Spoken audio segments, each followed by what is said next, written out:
જય શ્રી ગણેશ। આજે અમે જઈએ છીએ અમારા ઈષ્ટદેવ મહાદેવજીએ, મટકેશ્વર મહાદેવ જેનું નામ છે એ સ્થળ અમે તમને બતાવીએ છીએ। સો ગાઈડ તમે જોશો।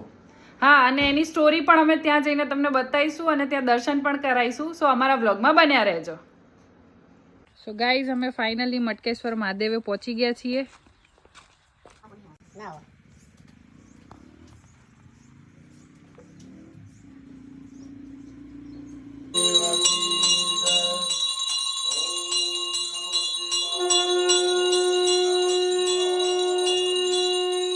જો ગાઈડ, હું અહીંનો ઇતિહાસ બતાવું છું।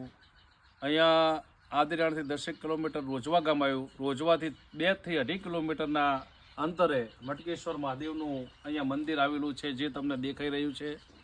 તો આ મટકેશ્વર મહાદેવનો એક જૂનો ઇતિહાસ છે કે જે ઓલું કેળાનું ઝાડ દેખાય છે, એ ઝાડ નીચે અમારા જોશીઓની અંદર 8મી પેઢીએ ભેમજીબા નામના દાદા થઈ ગયા।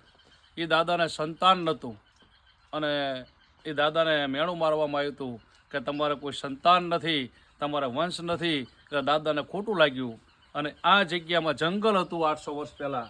ત્યારે દાદાએ આ કેરડા નીચે 7 દિવસ બેસી અને ઓમ નમઃ શિવાય 50 જપ કરી અને ભગવાનની આરાધના કરી અને મહાદેવજીને પ્રાગટ્ય કર્યું હતું।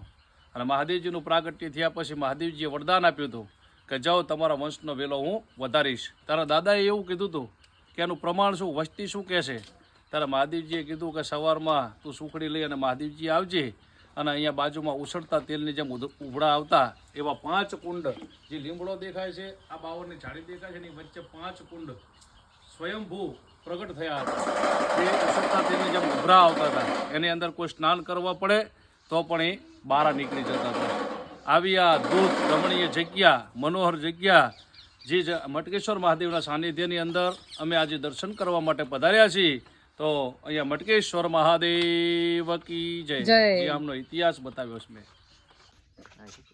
સો ગાઈઝ, હવે અમે અહીંયાથી દર્શન કરીને ઘર તરફ જઈ રહ્યા છીએ। બોલો મટકેશ્વર મહાદેવ કી જય।